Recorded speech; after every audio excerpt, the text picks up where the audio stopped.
Good morning. My name's Mike Houlihan. I'm the Director General at Japan House. It's great to be able to welcome you here this morning and maybe this evening as well to today's event, National Security Challenges Facing Japan and Europe in 2021. And the presenter will be Professor Takamizawa Nobushige. The event is hosted by Japan House, but also in cooperation with, working in collaboration with the Embassy of Japan in the UK, and moderated by Dr John Nilsson Wright from Chatham House. I'd just like to begin with some housekeeping rules, if I may, and hopefully you can see the slide. And so please note that microphone and webcams will be turned off during the event. There is a Q&A opportunity using the Q&A component that we have, that feature. So you can type in your questions and put the questions to our speakers. Obviously, the questions will be moderated, and we can't guarantee that everybody's question is going to be answered. But hopefully will be an opportunity to get through as many questions as possible. It's also important to note that the contents of this event will also be streamed live on Facebook, YouTube, and LinkedIn, but also they are being recorded, so there will be an opportunity to review them later through the archive. Just say a few words about the structure of the event. Today's event is being broadcast live from the UK, from London and Cambridge, but also Japan as well, Tokyo. Japan House is obviously based in London. In Tokyo, we have Professor Takamizawa, and he's joining us live, as I say, and Dr. Nilsson Wright is in Cambridge. By way of brief introduction to those of you who are not familiar with Japan House, I just wanted to say a few words. It's based on Kensington High Street in London, ranged across 3 floors. Obviously, it's currently closed due to lockdown, but it presents visitors with an opportunity really to discover and learn about and engage with Japan, offers a range of varied and authentic cultural experiences, such as exhibitions, events, workshops, a library, a shop, travel advice, and gastronomy. So it seeks basically to build a bridge of deeper understanding and to create an enduring legacy of relationships between the UK and Japan. As we can see this morning, Japan House is also a forum for the exchange of ideas and new developments and conversations between the 2 nations across a very wide range of topics. Today's event will focus on contemporary grand strategy, in a sense, and global cross-border cooperation between nations. However, having started my own museum career at the Imperial War Museum, I've always been struck by the fact that in the context of human development, war actually predates the concept of nationhood and recorded history. It is actually as old as humankind itself, and the experiences of it have shaped our societies and cultures.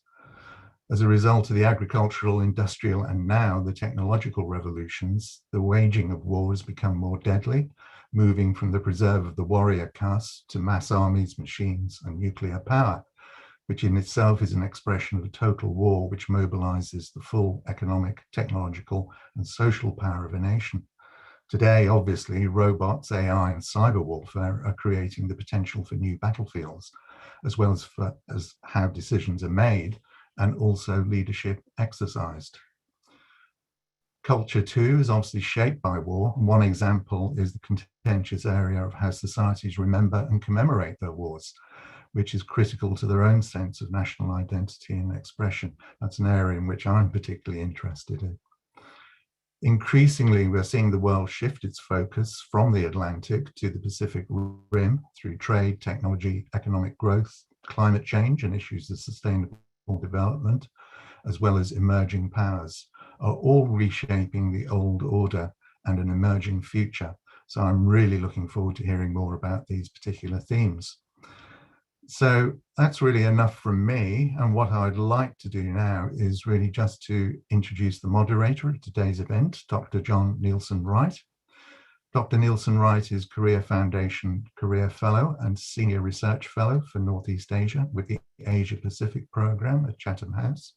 He's also a University Senior Lecturer in Japanese Politics and International Relations at the University of Cambridge and an Official Fellow of Darwin College, Cambridge. He comments regularly for the global media on the international relations of East Asia, with particular reference to Japan and the Korean Peninsula. So if I can hand over to you, John, and to do the introductions. Thank you very much, Michael. And thank you to Japan House for this opportunity to moderate today's discussion. I'm very much looking forward to hearing the views of our speaker. Professor Takamizawa Nobushige is an expert on security policy, crisis management, disarmament, cybersecurity. He was the permanent representative of Japan to the Conference on Disarmament in Geneva between 2016 and 2020. He's also served as the Deputy Director of the National Security Secretariat of Japan and also the President of the National Institute for Defense Studies in Japan, and has worked in a number of positions, including as Director General of Bureaus of Operational Policy and Defense Policy in the Ministry of Defense in Japan. So he's very qualified, clearly, to talk about these critical issues of national security and the role of Japan. In a recent article last month in Foreign Affairs, the leading international journal on foreign policy, a Singapore-based academic, Chang Jae, said, interestingly, that Japan is, in his words, the new leader of the liberal order in East Asia. That's a bold claim, but there is plenty of evidence, I would say, to suggest that this is well-founded. Whether it's characterizing the importance of a free and open Indo-Pacific, a concept that former Prime Minister Abe first coined in 2013, and in turn encouraging the United States to embrace a similar concept, Japan seems to be defining the strategic space in East Asia. And it's also a country that is pursuing incrementally but steadily a more activist security policy, broadening the rules governing its participation, for example, in collective self-defense initiatives from 2015, or establishing new minilateral cooperative defense partnerships with other states in the region, particularly with Australia, and partnerships with states in Southeast Asia. And of course, very importantly for today's discussion, increased collaboration with European actors, with France, with the United Kingdom, and others. And then beyond this, the narrow sphere of security policy conventionally defined, in the economic space, of course, it was former Prime Minister Abe who was very active in ensuring the success of TPP 11, now potentially being expanded further, with Britain expressing an interest in joining CPTPP. So Japan has played a role in bolstering those critical liberal trade institutions that have been so much a part of international order globally and regionally. And then in the sphere of aid policy, we see a Japan which, through its $110 billion Partnership for Quality Infrastructure, is seeking to use its economic leverage to enhance regional stability with states, particularly in Southeast Asia, such as the Philippines and Indonesia. And then more broadly, in the framework of international summits, it was in 2019, of course, that Japan hosted the G20 summit in Osaka, with a signature focus on digital policy and the free flow of data. So there are many areas in which Japan, of course, has a major role to play. On top of that, we have new opportunities with a new administration in the United States under President Biden, reaffirming the importance of its traditional alliance relationships with countries, including Japan. All of this, of course, happening at a time of great, profound security challenges: the nuclear threat from North Korea, the growth of China's maritime role in East Asia, particularly around the contested Senkaku Islands that Japan holds, and concerns also about not only the role of China, but other states in the region which are embracing perhaps more authoritarian nationalistic policies. In this context, of course, recent developments such as the military coup in Myanmar has raised questions about the role of human rights and how states like Japan and other liberal democratic governments address that question. And And all of this is happening in a region which has been beset in the past by historical tensions which sometimes, even amongst liberal democratic states and allied partners of the United States, continue to be contentious. And I'm thinking here of the relationship between South Korea and Japan. So there are challenges, there are opportunities, there are domestic issues in Japan, including the Prime Minister Suga, who has experienced recently a sharp drop in his popularity, the obvious question of the Olympics. How much attention will that take away from foreign policy? So those are some of the broad issues. I'm sure our speaker is going to address some of those, and also I hope we will have the chance to raise some of those issues in the Q&A session. But without further ado, let me turn the floor over to Professor Takamizawa.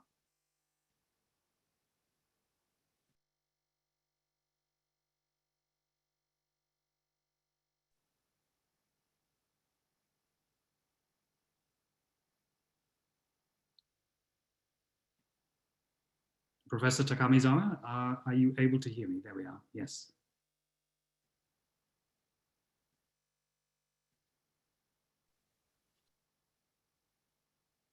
I think you may be still mute. There you are. Yeah, thank you. Thank you, Dr. Nilsson Wright, and thank you, the organizers, for giving me an opportunity to talk about the common challenges. And so let me first, I think, talk about the importance of the thinking on national security issues, because the current most important, I think, trends are US-China competition. And as you know, that China is now running the Party Congress. And also, I think China has a 5-year plan beginning this year, and it has a lot of robust agendas and includes many detailed plans and so forth. In addition, China is now planning a long-term plan towards 2035. That should look like a very robust one as well. And on the other side of the continent, that the US is now, I think, launching an initiative. And March 3rd, the White House issued a kind of strategic guidance for national security strategy. So this is a very important point. So it seems to me that US-China has been a kind of conferencing on the front that let's compete with each other and not undermining each other, but a kind of fair competition is underway. So when we think of the security issues, we first have to bear in mind that what is the nature of this competition. So if we need to look at the reality of the competition, I think the best way is to listen to Chinese scholars, what they have to say. Because if you look back history, many Chinese seemingly extreme scholars, I think, correctly predicted what China is doing and what is the Chinese most important agenda. So let me talk about the Chinese approach. And our national institutes, Japan's National Institute for Defense Studies, have published the China Security Report for the past decade, and it includes many interesting points. And so, utilizing the Dr. Yamaguchi's, I think, piece at the needs report, I'd like to introduce the Chinese thinking, how they view the world and the region. And in my opinion, there are 5 elements that we have to bear in mind. First is China's overall approach to national strategy. They focus on long-term objectives, and they really exercise comprehensive integration of national power. And also they respect rule by Chinese Communist Party and Chinese law. And also they utilize the opportunities by exercising spiral development and application of their national strategy on a case-by-case basis, utilizing the crisis for their national interest. And finally, they tend to act against what they promise, and they act in accordance with what they articulate as their interests. So this is a very basic point. And second pillar of Chinese international understanding is that they believe that international order is based on strength and benefits of the superpower. And secondly, international order has inherently unfair and unreasonable aspects, and that should be corrected by new China. And thirdly, international order is defined for the purpose of the Chinese Communist Party's survival, such as 5 principles. 5 principles include the mutual respect and mutual non-aggression and mutual non-interference, and equality and mutual benefit and peaceful coexistence. These 5 principles are now working for China to exercise their power in international arena. So this is a kind of thinking we have to bear in mind. And third pillar is that they seem to be thinking that US is on the decline and China has a lot of opportunities enhanced by the 3 major events, namely 9/11, Lehman financial crisis, and current Trump and COVID-19 crisis. So this is a kind of very important opportunities for China to utilize. And first, 9/11, I think, is the beginning of adapting and adjusting to the new trends. And Lehman financial crisis gave a great opportunity for them to utilize the opportunities to advance their influence. And currently, they are talking about the influencing and creating conditions to shape the world order, I think, which is happening right now. And also, China seems to be the time is on China's side, but not for many decades, but for the coming decades. So at least by 2028 or 2035, this is a kind of a discussion Chinese leadership are doing. They articulate their interest in this manner. So if we read, this is a Chinese thinking, competition should be fair enough, and we have to focus on the competition. And also we need to take seriously what they have articulated in the past. So this is a kind of situation, what is happening right now. And US newly born interim national security strategic guidance seems to be a kind of matching the Chinese understanding of the international situation. So now US is not hesitant to articulate the past, I think, difficulties and the challenges US is facing. So I think US new Biden administration has made a good start to consult with the allies and partners, and also not undermining each other's, I think, strengths, but rather to compete with each other. So this is, I think, the basis of our reading of the international security situation. So that's, I think, the first point I like to make. And second, that what are the challenges between the Europe and Japan? I think the last month joint declaration by a statement made by the defense and foreign minister meetings, so-called 2+2 meeting between UK and Japan. I think that's really a robust statement and includes many agenda that we are facing and we need to address. But what is really lacking in the statement is the assessment of the international situations and review of security and defense strategies. I think UK is conducting the review, integrated review of the strategy, and Japan is kind of beginning to launch the national security strategy making. So I think what is really important between UK and Japan, or Europe and Japan, is to have a kind of common understanding of the situations, or to share the differences between Europe and Japan and Asia. So I think the very brainstorming type joint assessment of the situation is really needed. And US strategic guidance will be giving a very great opportunity for many countries to share their own ideas with the US and compare notes how to move forward. So without having a very realistic assessment of what has happened and what has worsened and what has been better and what kind of capacities we have now. So this is on a basis of our thinking to talk about the national security issues.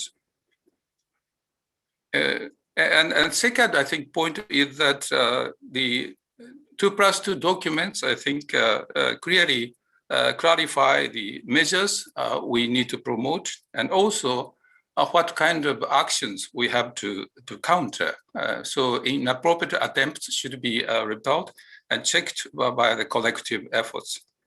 And also, with regard to defense cooperation, 2+2 documents, I think, covers a lot of areas ranging from climate change, climate emergencies, and the specific action in the Indo-Pacific region. And also, they highlight the importance of the regional cooperation. And there are many issues in Indo-Pacific region, ranging from East China Sea and South China Sea, and rule of law at sea, and Hong Kong and Xinjiang issue, and North Korea and ASEAN. So 2+2 documents include a lot of areas that we cover. But what is really challenging to us is that resource allocation and what are the priorities. And in the UK, Japan 2+2 documents, mentioning about Russia, China, and US is pretty thin. But as I just talked about, first the priority should be how to read the nature of the US-China competition. And second, maybe is among the many challenges, what kind of priority we can share, and we have differences, and how we allocate the resources. So what is really, I think, difficult for UK, Japan, and many other countries is that we lack a lot of resources. We need to take care of domestic challenges, including COVID-19 issues. And so I think what we need to look at carefully is that US strategic guidance is a kind of focusing on smart investment and smart allocation. And I remember that the NATO smart defense or pool resources and so forth. So we certainly lack necessary, I think, funding and financial, I think, power. So after, I think, giving our priority, we face the challenges of resource allocation. And so we have to be realistic about what should be given priority. Then next comes that then how to integrate different priorities and different resource allocations.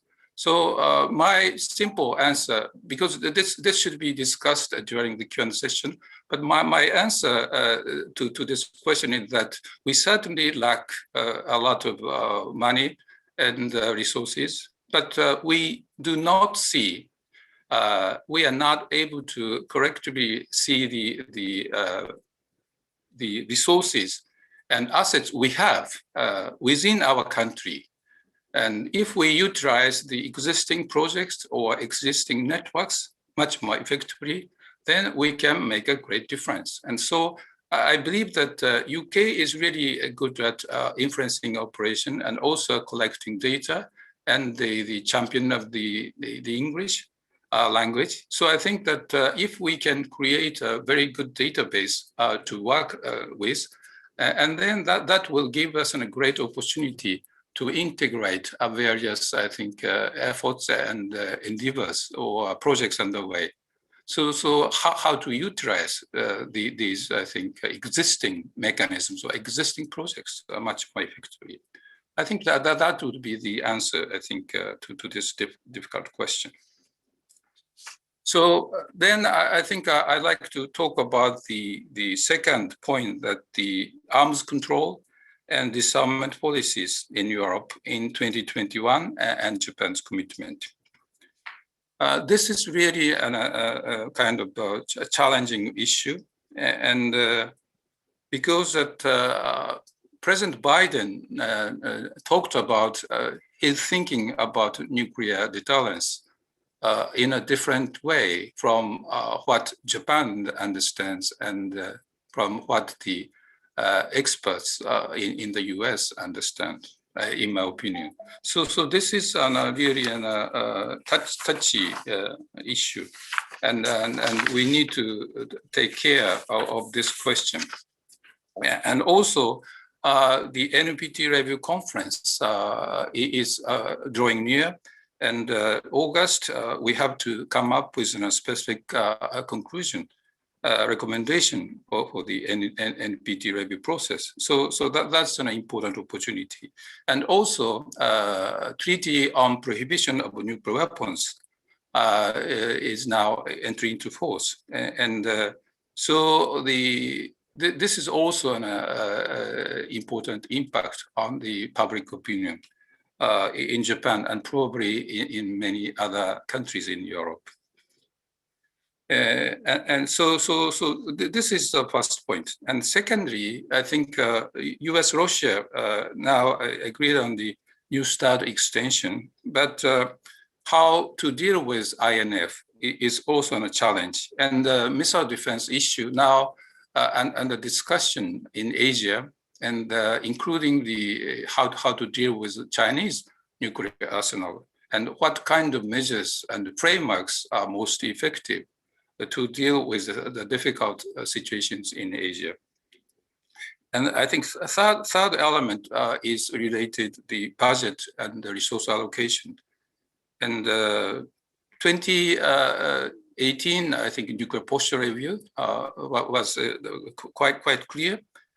But what President Biden, I think, talked about in the past is not the same as the 2018 nuclear posture review.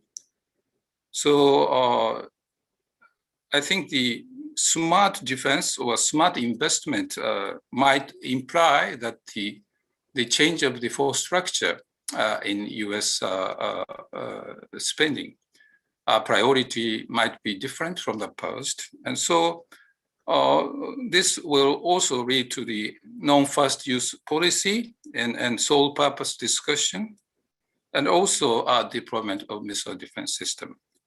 And the reason I'm talking about the importance of how to read Chinese thinking on the international relations, I think the nuclear posture and also nuclear doctrine and discussion would be closely linked to the Chinese future posturing. So we have to be very careful about the relationship between the current nuclear deterrence mechanism and the future nuclear deterrence discussion. And also, nuclear deterrence has been challenged through the so-called gray zone, new type of coercion and use of force in law enforcement areas and so forth. So this is a challenge, and this will make the deterrence in a very different way. And I understand that NATO, I think, is discussing this question, but from the Asian perspective, this element is also important. So we have to deal with the extreme fronts. First is the nuclear deterrence, and second is the very gray zone and low intensity conflict, a hybrid conflict and the influencing operation and so forth, which is not really focusing on the military strengths. So now we are facing the two fronts. First is the balance of power. We have to maintain the strengths. So US approach and UK approach, Japanese approach, we have to some extent approach from strength. That's correct. But at the same time, the another front is not balance of power, but power to integrate our efforts. And we need to cover the weakness of democracies. And so this is the challenges we are facing right now. And so anyway, I think that the UK has a lot of role to play in the nuclear arms control and disarmament policies. And in particular, NPT review conference is really an important opportunity. And when I was based in Geneva, a conference on disarmament representative, I respect the UK approach, focusing on the NPT review process. And UK chaired a P5 process very effectively. And also UK is keen to promote transparency and reporting and doctrine discussion and so forth. So this will be a very important opportunity. And Chatham House, I think, paper on TPNW, Treaty on Prohibition of Nuclear Weapons, it calls for the kind of integration or willingness to talk to the people who are promoting the nuclear disarmament. So UK can be a very good well-personed country to listen to these voices, as well as think of the deterrence in a very integrated way and much more clearly. So in this sense, Japan and the UK can fully cooperate to encourage US and Russia, China, and others, I think, to talk about this issue in a serious manner. So this is a very important area that two countries can cooperate with. And then the how we can utilize the Indo-Pacific, I think, initiative or Indo-Pacific concept or the idea. And so let me talk about the areas of cooperation. And UK, Japan 2+ documents call for areas of cooperation. And it covers from freedom of navigation and maritime security, climate change, the environment and biodiversity, and the quality infrastructure, and cybersecurity, and including 5G. So we have identified areas of cooperation very clearly.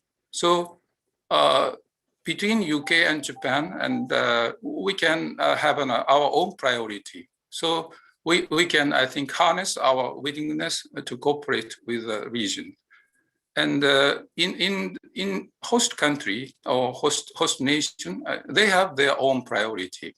So what is important is that to identify the projects or priority policy areas and what kind of players are there, and how to integrate various efforts based on their needs and so forth. So Japanese approach to Indo-Pacific initiative is that first, let's listen to what they really want to do, and what can Japan do to plan in advance overall projects and so forth. And then if that is not good enough for Japan, so we have to seek other partners and countries or even private companies at what they are doing. So this kind of process will be a very important one. So Indo-Pacific concept can be utilized fully by many countries and stakeholders to kind of give an opportunity to really enhance capacity of the host nation. And in this sense, we have to exercise our sound competitiveness and sound competitive mindfulness to work with the host nation, and as well as listen to their voices.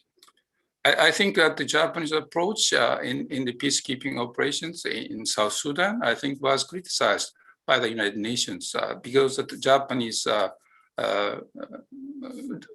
too much pay attention to their needs, the local needs. But I think it is really important in promoting the Indo-Pacific concept.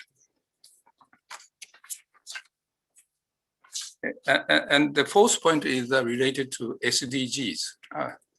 SDGs is now quite popular in Japan, and we have been quite successful in raising awareness on the SDGs. So every politician and industry leaders, I think, are always referring to the importance of SDGs.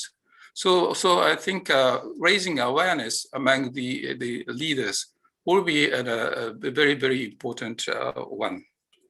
And secondly, I think when we implement the various projects, we always need to take a close look at the relation with the SDGs. And in case of for example, disaster relief, Japanese self-defense forces have experienced a lot of efforts in this area, and people are really working with the self-defense forces and other law enforcement agencies and firefighters and so forth. So we have a kind of built-in system within our community to deal with this. And I think it is true of China. China has dealt with the floods and very effectively through the kind of the community power. And also in that sense, Chinese Communist Party, I think, played a great role in kind of dealing with this hardship. But anyway, I think when we talk about the SDGs, I think integration is the most important challenge that we utilize. And so I think this is the initial point that I like to make. And I just don't want to too much focus on regional issues, Taiwan and DPRK, Korean Peninsula, and Senkaku and so forth, as already Dr. Nilsson Wright, I think, talked about. But if you have any questions, I think I can deal with questions. So I think I have spent too much, and I think I will stop there. Thank you for your attention. Thank you very much, Professor Takamizawa, for a fascinating and very detailed presentation. Really grappling with the question of not only the substantive particular contributions that Japan is making in a range of different areas, but also the important question of how the United Kingdom and Japan can work together. I'll throw at you, if I may, before we open up to the floor, a couple of questions. You started very interestingly talking about the new Biden administration's policy towards China, and rightly, I think, identified the importance of a balance between cooperation and competition. That question, of course, is a fundamental one that all states are confronting. And in Japan, there seems to be a similar division. If one thinks of, for example, Mr. Nikai in the Liberal Democratic Party, often identified as somebody who is very interested in the importance of continuing diplomatic dialogue with China. There is still talk of a possible visit to Japan at some point by Xi Jinping. That was derailed by, of course, by the COVID pandemic. And yet we're also seeing some real concerns from younger members of the political leadership in Japan, particularly over issues such as Taiwan, particularly over the security issues that you laid out surrounding the Senkakus. And I'm wondering really how that tension might be accommodated, or whether in fact it is a tension, whether we present it perhaps too narrowly as a zero-sum choice between cooperation and confrontation. And as part of that, we're hearing a lot in the moment about American interest in thinking in terms of missile deployment across the First Island chain to protect against China's growing maritime presence, including the possibility of a deployment of missiles to Japan by the United States. How realistic do you think those proposals are in terms of enhanced security cooperation, and particularly given the views of those people within the Japanese political establishment who are still emphasizing the importance of the beneficial economic relationship between China and Japan? Yeah, thank you for your questions. With regard to the first question, that what I call the healthy competitiveness is a keyword. So we have to cooperate fully on the area that we can deal with. Common challenges, climate change and climate crisis, and or COVID-19 issues and so forth. So this is really a common challenge. So we have to work together, and we have worked together. So we see so many functional areas that we can fully cooperate. Of course, the style of cooperation is different, but we can certainly find common areas to cooperate. And so what Mr. Nikai, I think, is emphasizing is that there are so many areas that China and Japan can cooperate. And he is, I think, doing that, fighting on that element front. And with regard to the issues related to Chinese core interest, maybe Taiwan, could be Senkaku and South China Sea and so forth. This is really a competition. And they have a different interpretation of the international law. And the Chinese people believe that Senkaku was kind of, I think, stolen by Japan. So they are educating people that is a fact. So this is really a fundamental differences. So on that front, we have to work hard on maintaining a balance of power. Maybe we are very defensive, but we need to kind of create some positive trends to change the course. I mean that the currently international interpretation of the Chinese interpretation of the international law is not, I think, supported by many countries. But China is kind of conducting influencing operation, and they are publishing many documents that is not consistent with the traditional thinking. So on that front, I think we have to be very clear about. So we need to change the trends. So we just, I think, receiving their kind of offensives, it will not be, I think, sustainable. So while maintaining the balance of power, but we have also to need to conduct the influencing operations and so maybe information campaign we have to conduct. I think that's a kind of answer to the first question. So they are all I think, compatible in some fronts, and in some areas we have to be realistic and we have to maintain capacity.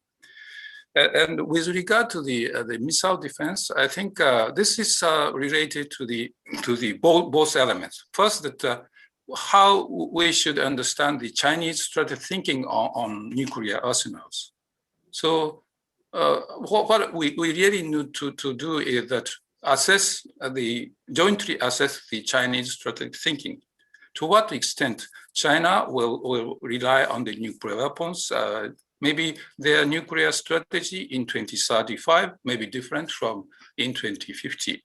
So we have to make a realistic assessment about Chinese thinking as well as nuclear force structure.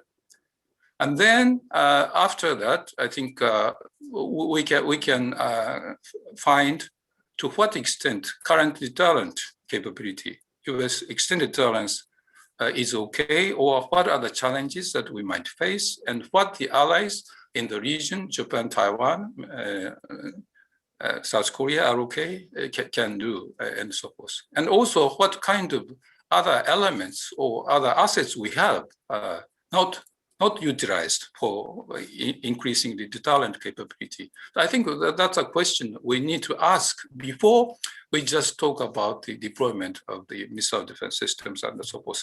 But my point is that I think we shouldn't exclude options when we examine the credible deterrence or credible system in that sense. And then after that, we can, I think, opt which would be feasible and which is the most appropriate. And what I don't like is that when we tend to talk about the options, people tend to say, oh, this option will not be feasible at all. So let's drop that option from the table in the beginning. I think this approach is not, I think, really good enough.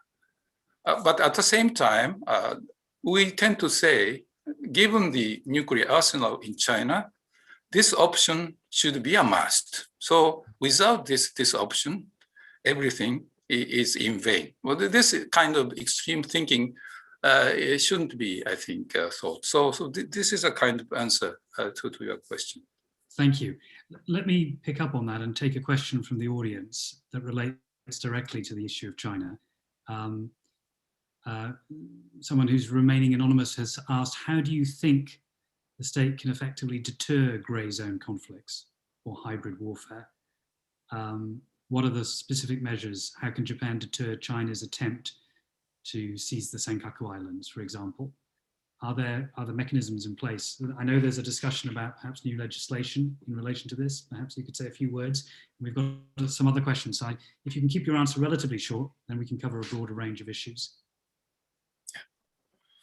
I think that the so-called gray zone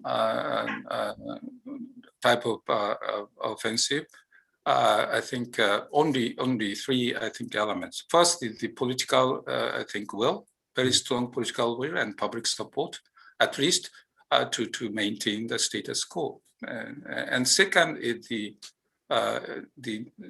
invest on the necessary for structure or power to repel the coercion by force.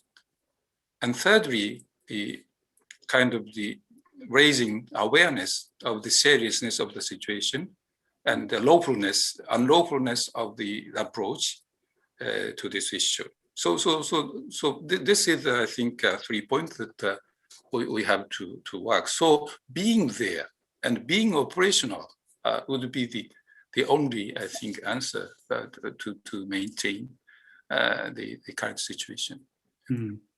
Thank you. To move on to the question of UK-Japan cooperation, you talked about the real importance of making clear strategic choices.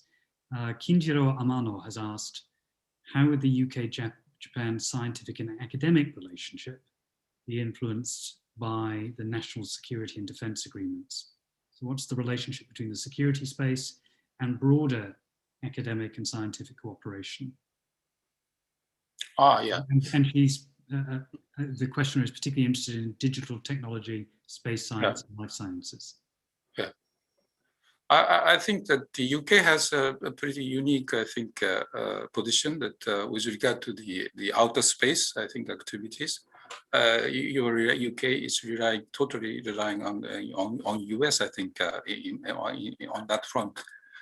But I think that what is really important is the UK have a huge, I think, database and also very good analysts and so forth. So I think that the UK is a kind of pacific power, and if the Queen Elizabeth will be living in the Indo-Pacific, not just visiting Japan and Asia, but if that comes reality, and France is a very strong residential power in the Indo-Pacific. So I think that between UK and Japan, I think we can cooperate on many fronts, including the space and cyber and so forth. And particularly so-called offensive cyber deterrence initiative. Cyber deterrence initiative is really an important initiative by US and UK and others. And so Japan has not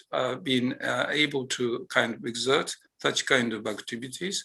But UK certainly has a lot of knowledge and experiences in this front. And in order to kind of conduct very effective counter-influencing operation, I think cyberspace would be really an important area that UK and Japan can cooperate. Mm-hmm. In terms of UK-Japan cooperation, you suggested, I think, interestingly, to have a more permanent presence for British naval assets in the Indo-Pacific.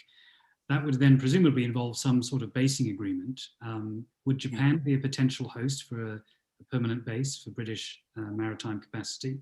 And to what extent do you think that this sort of cooperation between European partners and Japanese political and security actors needs to be reciprocal? There's a lot of talk at the moment about an Atlantic Quad, Britain, France, and Germany working in cooperation with the United States to match, if you like, the Indo-Pacific Quad. Is there a role for Japan in the security and security cooperation in the European theatre, whether it's through peacekeeping or other activities? Yeah, that's a really fair question. And but with regard to the international cooperation, including peacekeeping operations, I think Japanese introduction of the legal package is not really aiming at expanding the PKO's international cooperation, but rather focusing on the qualitative cooperation. Even for example, the cooperation in the headquarters, and also kind of symbolic, I think, participation from Asia in UK interested or European interested operations. So that is related to quality, not the mass number of PKO participation. So I think that's a point. And secondly, Japan can support the operations in Africa and so forth, including the capacity building and so forth. So I think Japan has offered a lot of capacity building efforts in an integrated manner with the UK and European interest. I think that can be a very good basis. And also Japanese deployment to the Indian Ocean as well as the Middle East, I think have benefited, and particularly the maritime aircraft, I think patrol aircraft operation, I think have been quite I think successful in bridging the cooperation and so forth.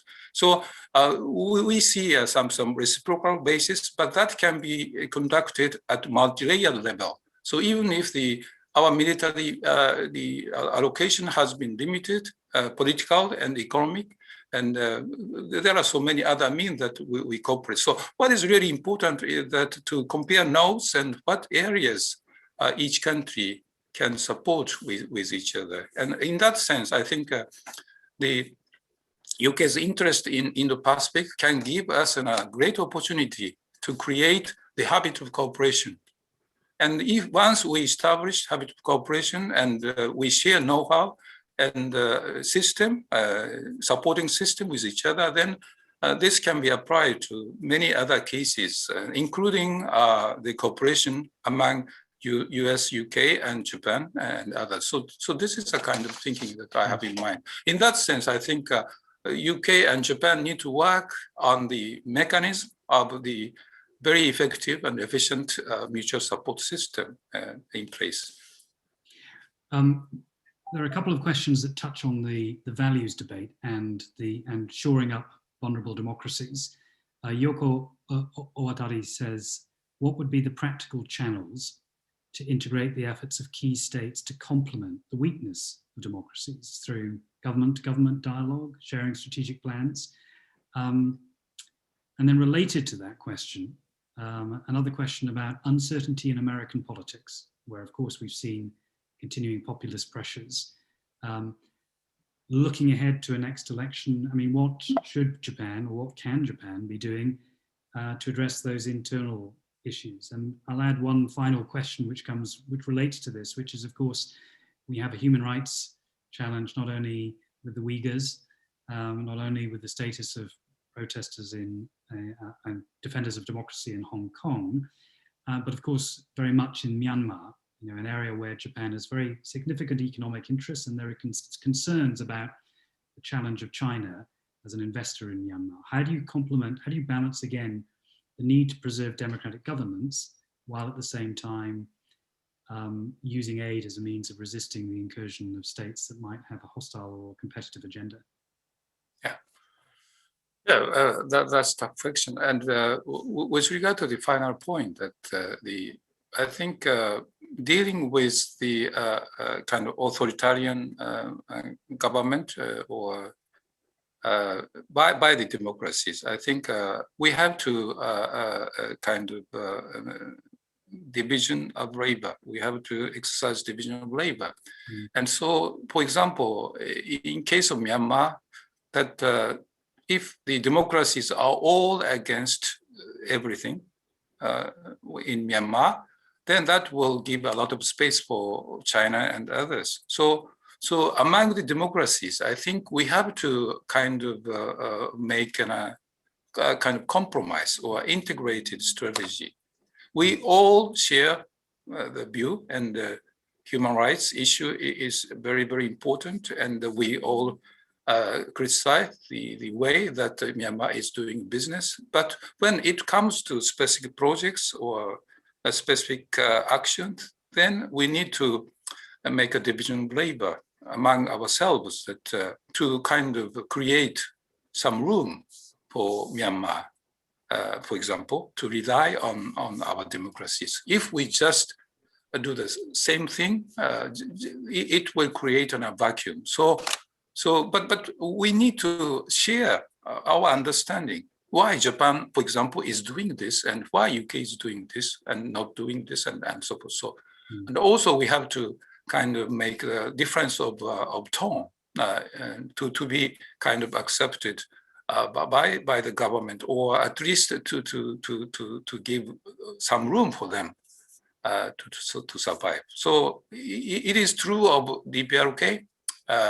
So maybe very different, but I think that's a sense I have in mind. So if we just talk about the principles and the principles, then no way that to move forward. So that's my impression. So in the past, democracies have been kind of too, I think, frank. I mean, too straight to deal with. This is a European approach, if I may say.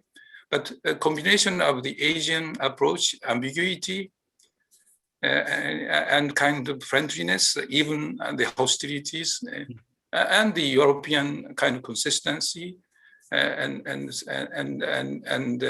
kind of civility of the human rights or something. So this is a kind of, I think, idea I have in mind. But so maybe difficult to sustain, but that's the only way I think we can move forward. Yeah. Professor Takamizawa, we're just about out of time, but I want to give 30 seconds, if I may, to ask you one other question about the relationship between defense policy and tackling pandemics and climate change. I think give us a very quick insight on how those two areas might be merged. I think Japan will put on a high priority on the importance and the integration of the dealing with various elements to deal with pandemic, and the military, I think, element should be, I think, given a priority, and I think MOD and SDF are ready to do so. But the question is that the power relations between the local government and the government of Japan, and also the raising awareness within the government that cooperation is a must, and it will help Japan to move forward. So we need to work hard on that element. That's wonderful. Thank you very much in stressing all of those very important areas of cooperation. We are out of time, but I want to thank you, Professor Takamizawa, for giving us a really fascinating tour of the horizon, as well as very detailed insights into the way in which Japan's security policy is changing, but also how Japan is working closely with a number of different actors. It's been a fascinating discussion. I wish we could go on longer, but I'm afraid we're out of time. But thank you. It's been a pleasure to talk Thank to you, Doctor. And I'll hand over now, if I may, to Michael Houlihan, who's going to make some final concluding remarks. Thank you very much, John. Again, I'd just like to add my thanks to Takamizawa Sensei for such a comprehensive overview and the strategic insights into the challenges that lie ahead, challenges which I'm sure we're going to hear a lot more about over the coming years as they move to the forefront, particularly in Europe and Europe's approach to the Pacific Rim. I'd also like to thank Dr. Nilsson Wright for setting the context and also for lending his expertise to moderating the event. So thank you very much. Another word of thanks to our co-organisers, the Embassy of Japan here in the UK, and also thank you to you, the audience, for your participation, for your questions, and apologies if your question didn't get onto the agenda this time. Just a word to say that following the event, Japan House London will send out to all attendees a feedback questionnaire by email. I'd strongly urge you, please, to fill in with your comments. This does help us to try and better organize these sorts of events, particularly the online events as well, which are going to become very much a part of the future, certainly for Japan House in how it presents all of these sorts of topics. Just before you go, I just wanted to do the marketing plug, say a few words about some upcoming events that we're going to be seeing at Japan House. The first of those is an event which really marks the 10th anniversary upcoming of the Great East Japan earthquake. And Japan House is going to be hosting a workshop on Tohoku craftsmanship. And that will be a workshop live workshop visit to a Kokeshi doll manufacturing workshop. And these did feature in our WOW exhibition, which we had on here fairly recently, just before last lockdown, the lockdown a year ago, that is. So hopefully many of you will be able to join us on that. Our next exhibition, and we hope to open that on the 17th of May, subject obviously to the prevailing government guidelines. And that exhibition explores the innovative work of a Japanese textile designer, Sudo Reiko, who is renowned for pushing the boundaries of textile production and championing new methods of sustainable manufacturing. So please just check in on the website for the dates on that. There is still available a virtual exhibition, a tour of the Architecture for Dogs exhibition, and that features a collection of architectural designs for dogs by world-class architects and designers such as Kumo Kendo and also Ben Shigeru. So that exhibition is available online. We are hoping to reopen our ground floor shop on the 12th of April when other non-essential shopping reopens. So hopefully there'll be an opportunity to get into Japan House then. So finally, just to thank everybody, our speakers, and also you, the audience, and we look forward to seeing you again in the near future. Thank you.